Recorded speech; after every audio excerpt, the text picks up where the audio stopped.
And so we begin. The last presentation this evening, and our theme this evening, as you can tell, has been on resilience, values, and things that keep us strong and in faith and in our service, in our ministry of presence, and in our moral leadership. And the last topic this evening, well, I guess that falls on me because it does fall to wellness and resilience. And let me get this, take care of this for myself. And the show, share the screen, share.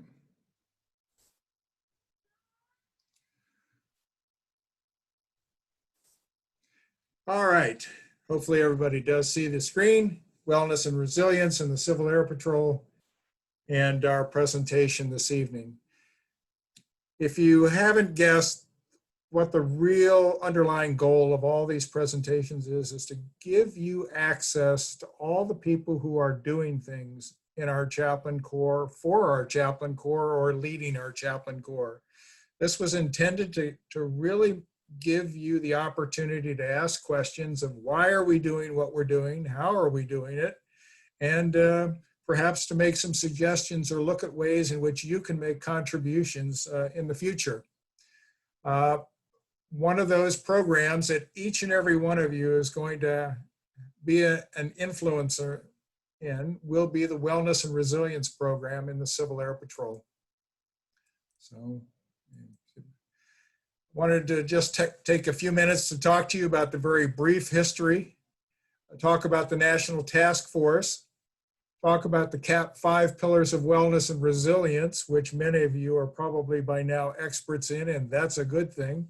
We've just published that 80-4 pamphlet that Chaplain Murdoch mentioned in his own presentation, and to talk about a few other initiatives in the Chaplain Corps dealing with wellness and resilience.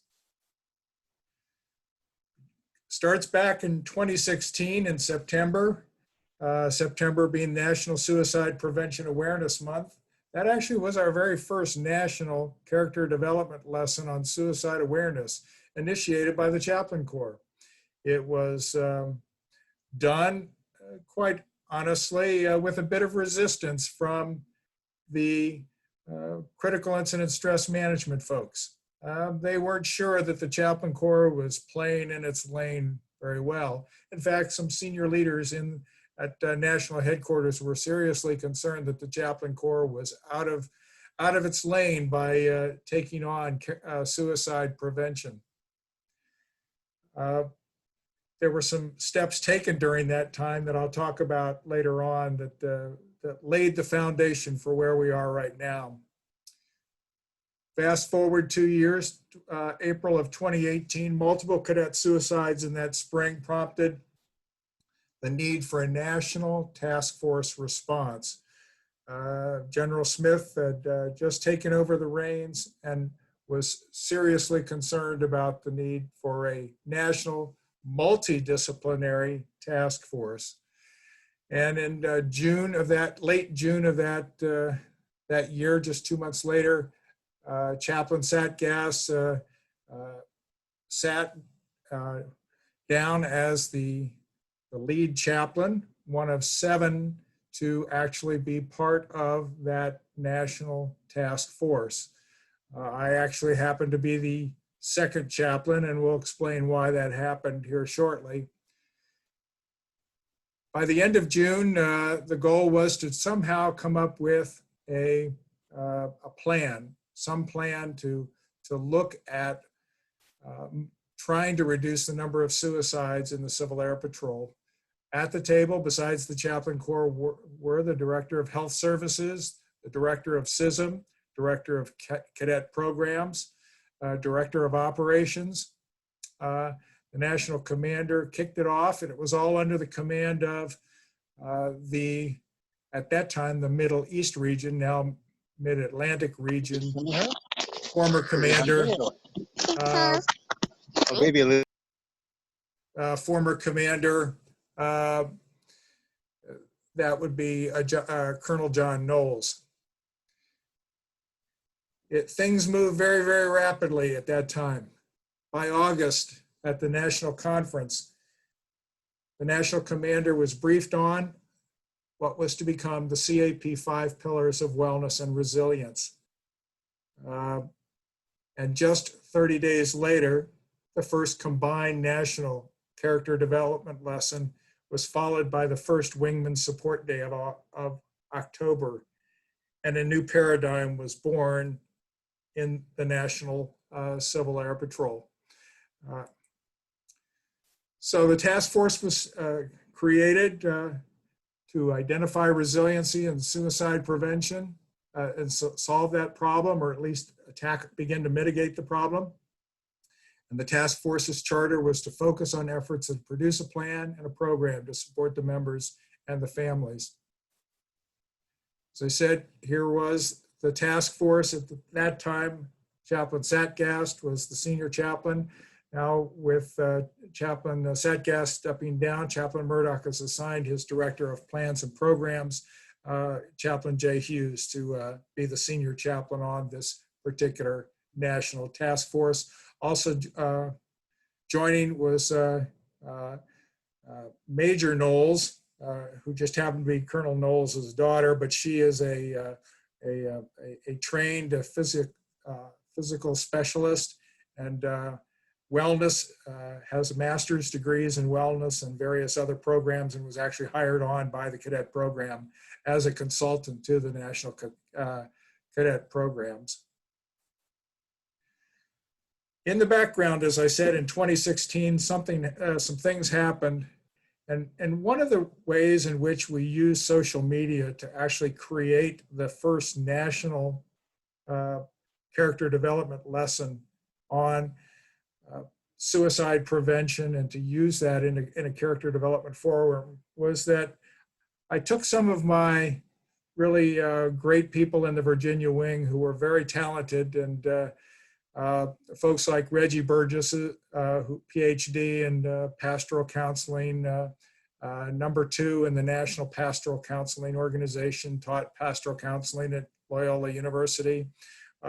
Chaplain Mark Flores, VA chaplain. David Bowerman, retired Army chaplain, whose last assignment was at the Army Health Services, working for the Army Surgeon General, developing suicide prevention programs for the Army soldiers. Chaplain Mike Morrison, and began with that in 2016 to create a spiritual resilience team to advise and work with me in the national social media area. And with that still in place at 2018, I advised Chaplain Satgast that he actually did have a team of experts out there ready to go. And it immediately became the Chief of Chaplains Spiritual Resilience Team, now reporting to Chaplain Murdoch as the Chief of Chaplains, adding more really outstanding individuals, both character development instructors with PhDs, with licenses, counseling backgrounds, Chaplain Nancy Smalley playing a big role, and others came on board in 2018 to help advise and help craft where we take it.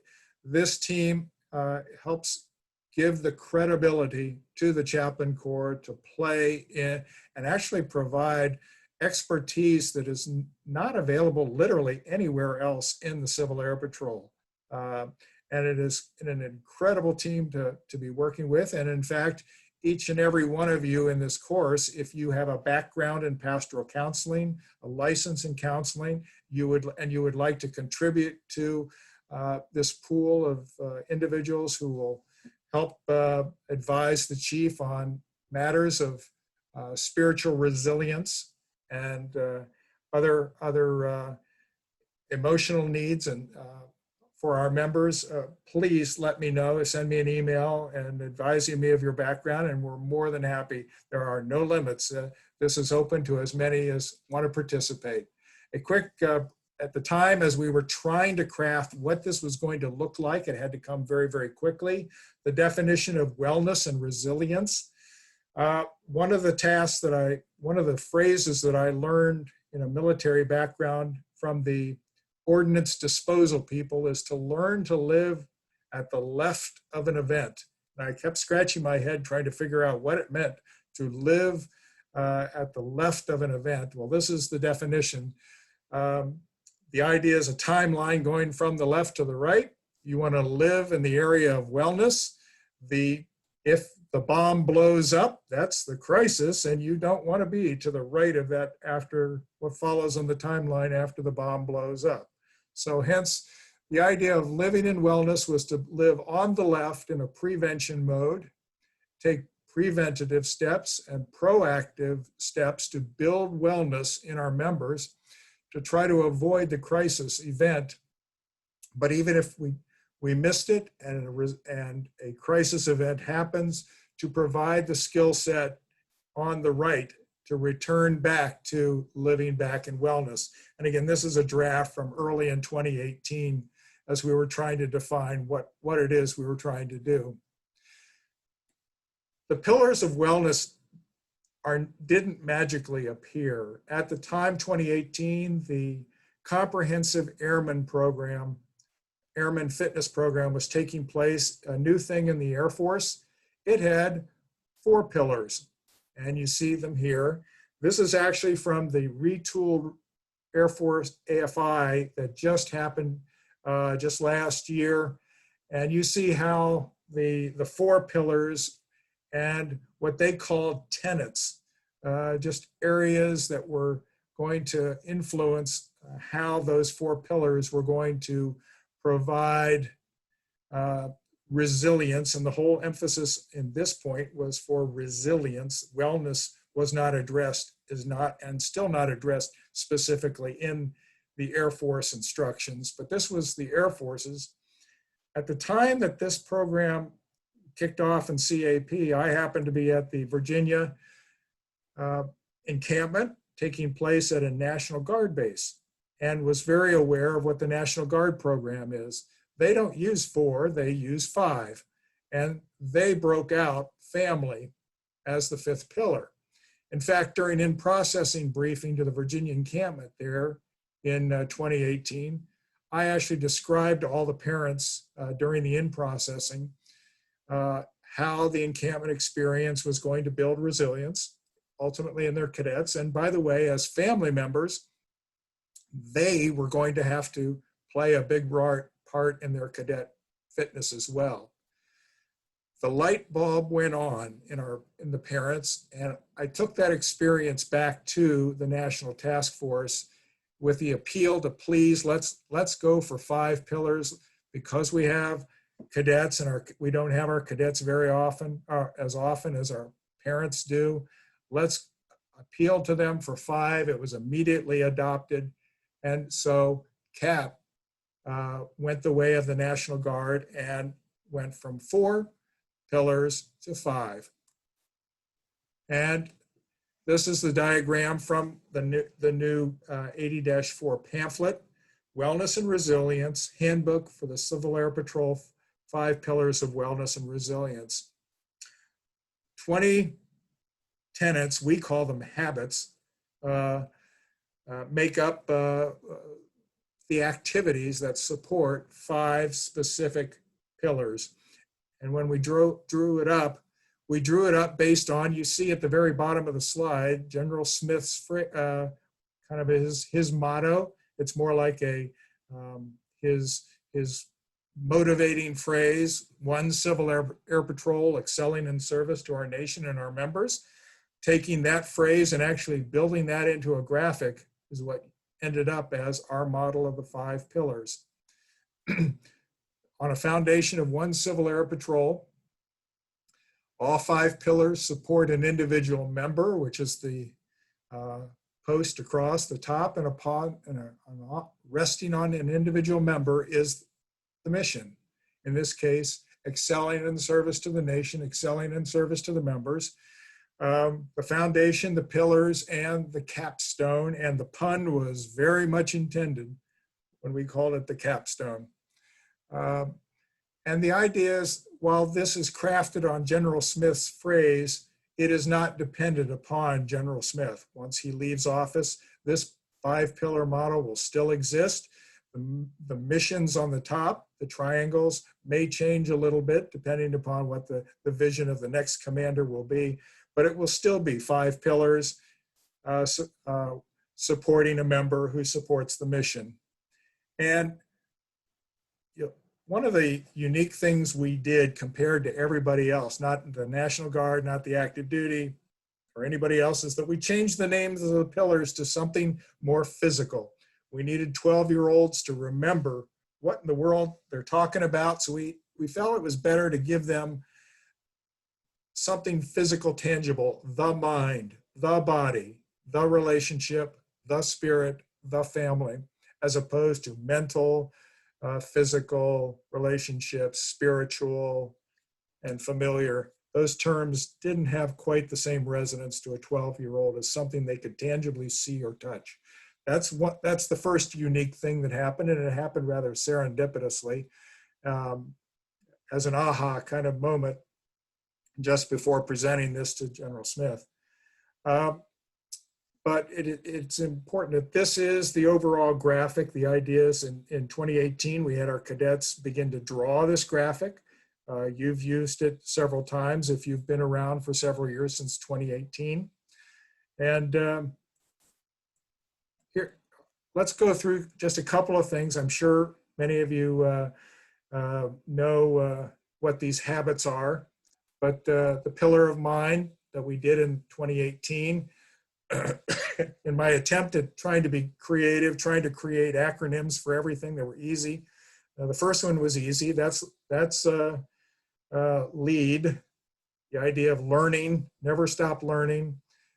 Emotional awareness, as opposed to the the regular Air Force's idea that of just being aware, personal awareness.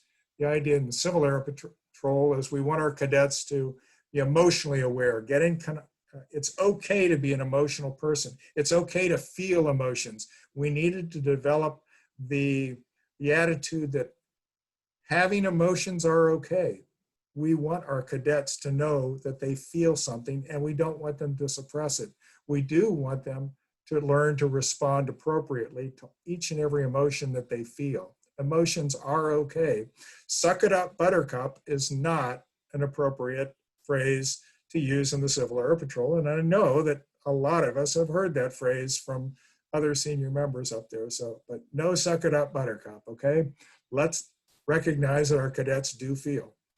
Adaptability, being flexible, and the ability to remain in control by making some sort of decision. All right.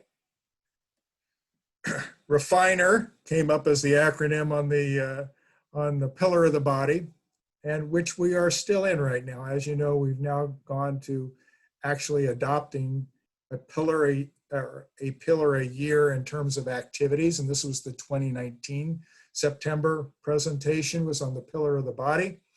And so Refiner kind of came out as an acronym recently for that.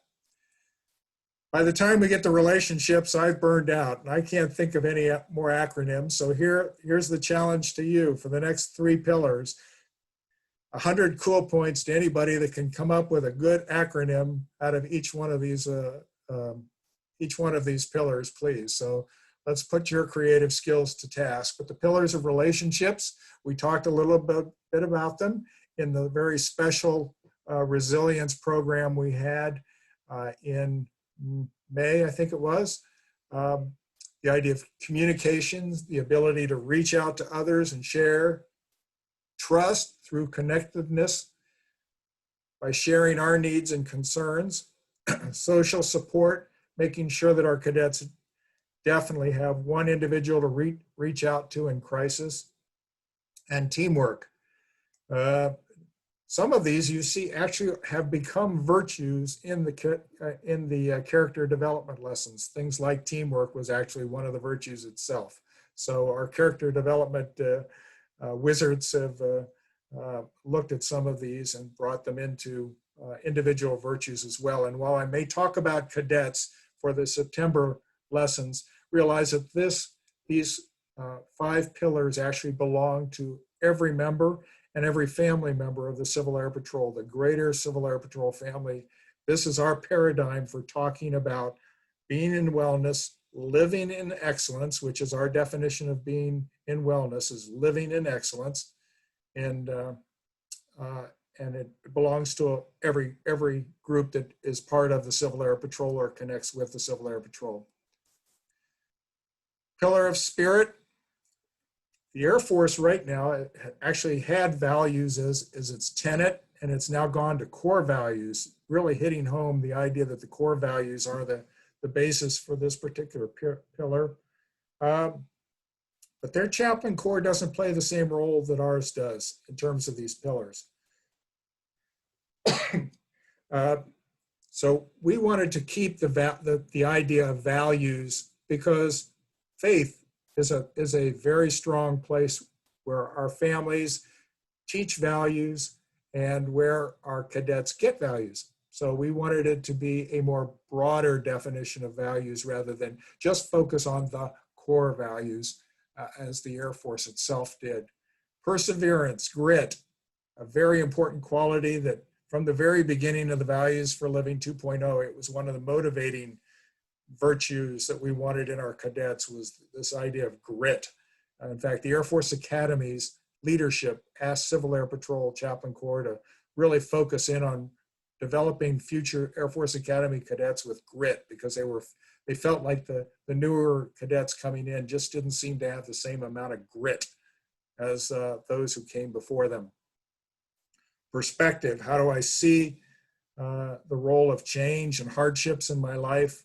Do I look at it as a disaster or do I look at it as an opportunity to grow and to become a better person? Perspective.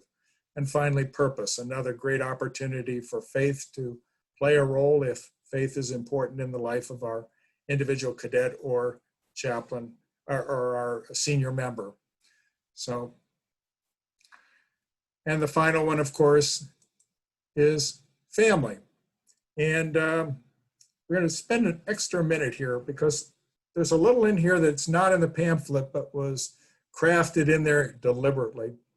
And that's identity. I think all of us now, when we look at what's happening in our society here in the United States, we begin to see how identity is shaping how we interact as individuals and react as individuals. Many of us are reaching out, desperately reaching out, trying to hold on to what is our identity. And the way I describe it is answer the question, I am, and fill in what's the first thing that comes in your mind. I am what?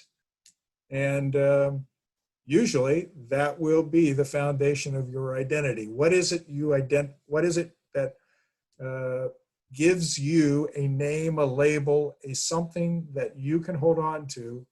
And that's how we defined identity. Affection was important in Civil Air Patrol families because we wanted to make sure that it is appropriate, but it is okay to hug. It's okay to hug, not necessarily in your uniform at the inappropriate time. And it's okay to hug mom when you leave for an encampment experience. You can give mom a hug, that's okay. And we wanted our cadets to know it was okay to do that. Legacy. Here's another one with some really deep meaning because it's not just now, as in I am. Now this is a timeline. What happened behind me? What happens in front of me? And many things happening right now in society are tied to what happened to my identity group in the past. And the idea that a legacy is carried with us that spans through generations. That is a source of strength. It is also a source of pain for some people. And it is something that is now impacting our society as we see legacy as a source of identity playing out in the political arena. And it was, again, something very deliberately incorporated, but not really explained very well in 80-4, but that's okay because this is like so many other things. There can be an awful lot of meaning.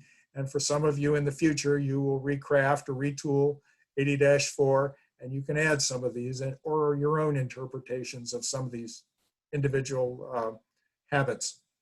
Finally, priorities.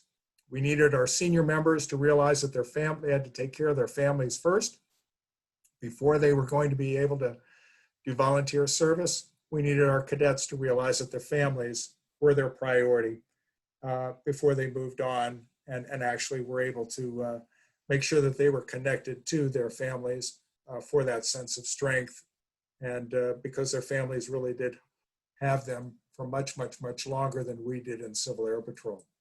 So that's the 5 pillars. Now let's talk about a few of the other really interesting things.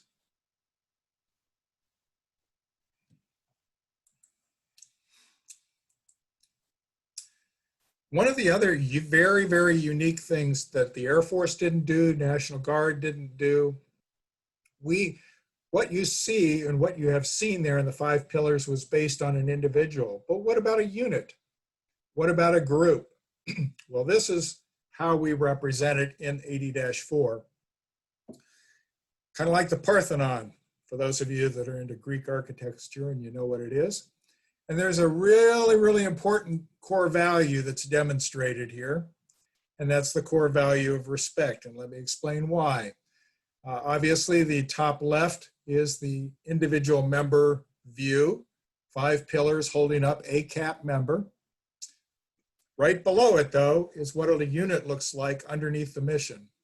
Each individual has their own 5 pillars. Each individual is supported by the pillar of mind, body, relationship, spirit, and family. So yes, this is 3-dimensional view, shows how individuals relate to each other. That is, I have my 5 pillars, you have your 5 pillars to some different degree than I do. Not necessarily my pillars support you, nor do your pillars support me. We each have individual pillars. What is the definition of respect? Don't chip away at my pillars, and I won't chip away at your pillars. And that gives us the opportunity to respect each other, what provides strength for each other, and allows us to together, as multiple members, holding up the entire mission of the Civil Air Patrol on top, by each of us having our own 5 particular pillars in mind. We can all think of ways in which each of these pillars can be used as a weapon. Calling somebody an idiot, body shaming somebody's body size or weight or appearance, or judging somebody's relationships, or teasing somebody about the people that they call friends. Someone judging another person based on their faith, where they get their values. And certainly family is a place that where people have judged others as well. What identity group are they associated with, and attacking somebody based upon being one of the others out there. And so each of these pillars could be used as a weapon, and this was meant to demonstrate exactly what the core value of respect really does look like in 3 dimensions. So where is the National Task Force? Well, we're on year 3 of a 5-year cycle. We've just published the 80-4, and it is a Chaplain Corps pamphlet. Unlike the Air Force, which now has its resiliency program in manpower with its own brigadier general in the Pentagon, and the Chaplain Corps has 1 paragraph. Everything is essentially associated in a secular, bisecular relationships they have. They work on things like suicide prevention, violence prevention, and topics like that, so that they have a special office out of the Pentagon running their resilience program. And the Chaplain Corps, as I said, only has 1 paragraph. Coming up this September will be the CD lesson on Pillar of the Spirit, with supporting Wingman Support Day. And this was intentional to allow us to begin to talk about the core values for senior members as quickly as possible while General Smith was still in office, knowing that he would have our full support. He's been a great, great national commander in supporting the Civil Air Patrol Chaplain Corps, and we really wanted to take advantage of him in his last extended year to make sure that we could really address this core values for senior members for an entire year as part of the Pillar of Spirit. So we will have separate activities in October, but eventually coming back into a group setting as well. And those are in draft right now. For those of you that are out there doing things for the Pillar of the Body, you know that we had a challenge to try to walk to Mars. Right now, we have 1.2 million miles of physical activity logged, and that's cool. One of the things that we were able to do is realize that the Air Force Marathon has gone virtual. And you still can sign up with a discount. I've got the discount if you need it, but you can sign up for a significant discount and actually earn the Air Force Marathon medal for doing 5, 10, 21 kilometers or 42 kilometers. That's 3, 6, 13, or 26 miles, by the way. And all of that distance gets logged into our Walk to Mars. And so it's been a great opportunity. And as I said, coming next, the Pillar of the Spirit. Things still to do. We want the National Task Force wants to create a climate survey, and making sure psychological first aid is now going to be the paradigm, not SISM anymore. It's going to be psychological first aid, and it's going to be added to teaching leaders of cadets as part of that core. All leaders are going to learn psychological first aid. And again, in this 5-year cycle, a different pillar. All of this has been built in. The new 80-1 will actually assign supporting these activities to the Director of Plans and Programs, and that's been coded into the new 80-1. And every one of the directorates has made changes to their regulations to support this ongoing paradigm of September and October events to support wellness and resilience. Now, big shout out. Major Anthony Davis of Virginia Wing came to me and said he was really felt compelled to create a prayer team. And the Virginia prayer team started, and quickly I shared this with Chaplain Sadcast, who realized that, boy, we needed that as a nation. So what a great opportunity for Major Davis to lead the Chiefs National Prayer Team. Over 100 folks are participating, and you are more than welcome to join your prayers to them. There's a weekly list of needs. If you know somebody who needs prayer, this team is standing by to support and to both volunteer and to let them know about someone who needs prayer support. chapel@capchaplain.org. Our website is capchaplain.com, but the .org portion is actually acting like a chapel. Also, you heard earlier last week from Chaplain Murdoch about the Chaplain on Call program. Again, something we brought forward from the wing level up to the national level, where XX being the abbreviation for the wing. So for Virginia Wing, it would be VAWG HC at hc.cap, gets you the Chaplain on Call. And some wings have rotating lists, others, this goes directly to the wing chaplain. And this was meant as the alias for the wing chaplain, which we're now sharing with the Chaplain on Call program.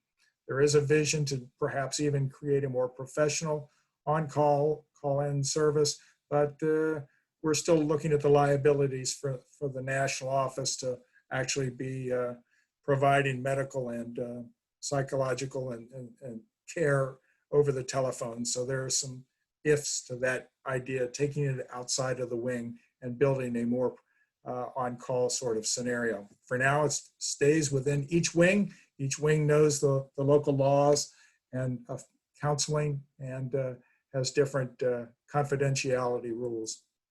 Our biggest asset is, of course, you. You really are the real foundation of the whole resilience program in the Civil Air Patrol. each and every one of you. And I cannot emphasize that enough. If I could, I should have underlined this and put lots of exclamation points on it, because this is should be your takeaway, is that you, each of you, whether you're a chaplain, a CDI, child support specialist, wherever you are, whenever you are with folks, you are the biggest asset to maintaining spirit, wellness and resilience. You do it by a ministry of presence. Here was this was the acronym I used in social media and in to kind of explain ministry of presence: listen, observe, validate, empower, and refer when necessary to someone with more skills. So always listen, watch other members, encourage them in their in their feelings, encourage them to speak, let them share, empower them to take control of their lives, to make decisions, to keep at the wellness side of the curve, and when necessary, refer. And you see the acronym. This is what a ministry of presence is in the Civil Air Patrol. Know these things, please. Please know these things. And yes, you will be asked a polling question in the future about this. Know the ACE steps, because you have to teach it.